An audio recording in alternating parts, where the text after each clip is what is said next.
No, I was talking about the how the government should be proactive towards the farmers.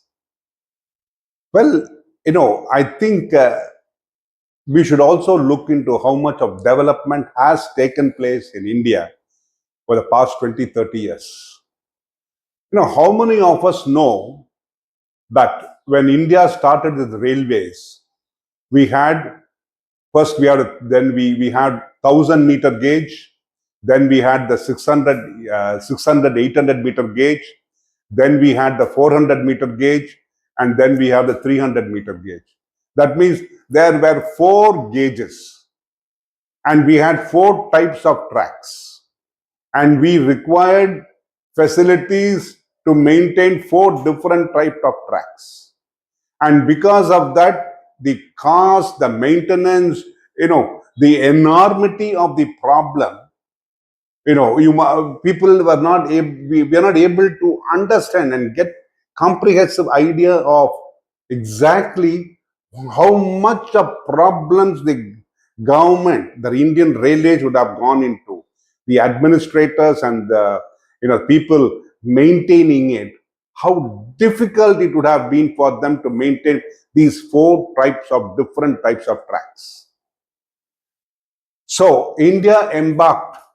Now we are the 4th largest railway network in the world. I think it is approximately, if you look at it, 67,000 kilometers of railway track is available in India. This is what I understand.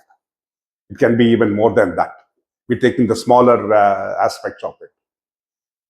And so 67,000 kilometers, if we had continued with those 4 different types of gauges, just imagine the chaos would have happened. The government went and I wouldn't say not this government alone. The government has applied its mind on that. I'm just giving interesting fact. This topic is only about facts. So they thought about and applied their minds, and they thought about it and said, okay, we'll convert everything into one single gauge. Imagine, from 1992, this step was taken forward, that they will convert everything into one single gauge. The amount of effort, by changing it from different gauges to one single gauge, imagine the amount of knowledge, expertise, and inputs that would have been required without all this AI technology, without software, without all those I would say, what do you call it? In Tamil we say jigna vela. Without all that, they started slowly moving towards it. And when you look at it, it appears to be simple. What is this? Changing from one gauge to another, just say the track, it goes. No. The reinforcement, the strength, the rails, everything changes. When that changes, you are looking at a double track. When you look at the double track, the strength, the amount of the reinforcements required to maintain the track, all that is 100% change. Okay, we change the tracks. Then we come to a rivulet. How to cross the rivulet now? We have a bridge. That means now the bridge has to be now modified to fit these new tracks. That means new bridges had to be reconstructed. The bridge has to be demolished or modified so that we will be able to make this single gradient available and single track available everywhere. So we crossed a rivulet. Then after that, we come to a bridge. Now, when we come into a bridge, what happens? The bridge has been designed for different gauges, 1,000 or for 800 or for a 600 gauge. We do not know. That bridge has to be modified. Just imagine how much of studies would have gone, because the bridge, when it is to be modified, it has to be broken down. The areas surrounding it should not get affected. The villages around it should not feel the blast. Houses should not crack. So much of effort, so much of study have to go into it so that the bridge can be modified or rebuilt according to the requirement of this new gauge. Can we imagine that? So we changed the track, very good. Then we came to rivulet, we changed that.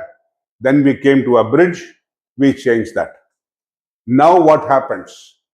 There are gradients, hills. I won't say the hill station, but gradients. Now, when we go into a gradient, the technology is totally different because the train should not come back. So the technology should be there by which the train keeps on moving forward rather than at last it doesn't come down because of the gradient. And the gradient has to be modified. When the gradient is modified, you are looking at new tracks, which means the gradient has to be modified, and the grading is on a hillside. When it goes to a hillside, can you imagine that? The hill has to be broken. The hill, we have to find out the place where it can be broken, where it can be corrected, where it can be modified, how it has to be, how it be requires more strengthening, more buffering. So many activities have gone into that. So we are pushed that we have to modify the whole area of the hill has to be, restructured, and we are able to push this uni gauge forward in a gradient. So now we have reached we have understood the concept of going from a standard, we modified the gauges, then we modified in a rivulet, then we went into a bridge, then we went into a gradient, then entering stations. Now what happens? Stations have been structured for only those gauges. So we would have narrow platforms, we wouldn't have all those broad platforms today. So the whole concept should have been sitting and redesigning the whole station. Imagine modifying a station like, Delhi or Chennai or Bombay. Can we imagine the amount of effort that gone into make it in one uni gauge? So we had to, without the people being, without the regular routes being affected, they had to modify it. They had to break down, they had to rebuild the whole station to the requirements of what is happening. And then we had to see that the station fits into the available space. All that has to happen. So that took place. Because of one modification of making it one uni gauge, a station had to be modified.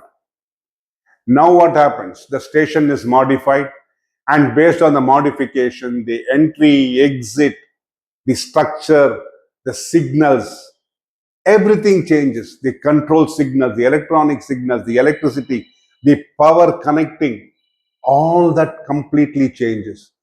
All that has been reviewed, all that been applied. Previously, electricity was not there. After these changes took place, the government started looking at electricity. Now they had to put poles all along the place so that electricity could be, the tracks could be electrified and the trains could be run on electricity. Now that has happened. Then the next stage, we changed from coal locomotives, we went into diesel locomotives. Now we are going into new areas of hydrogen locomotives, we are going into other powered locomotives, we are going to, yesterday we saw that hydrogen locomotive being released from Sonepat to Delhi, a distance of 120 kilometers. So we can imagine the amount of effort the government has put in to completely change how they have envisaged it. We should appreciate the government also. We can't keep on criticizing them. We should know that so much of effort has now, and now they have to modify that. They have to retrack the whole thing. Why are they retracking it? Because you're looking at speeds of 120, 160, 180, 200. And with the bullet train coming in, 240 kilometers. And we are modifying it according to our requirements of India. because Indian conditions are different. The soil is different. So much, everything is different when compared to other countries. We have to remodify it, restructure it, and rebuild the whole system to modify, to come into the pattern so that we will be able to give a better service to the country. So I think we should say kudos to the government for taking so much of effort and making India giving India an opportunity to have a single gauge in spite of all the past difficulties. I think we should, I hope everybody appreciates what the government of India has done. Thank you.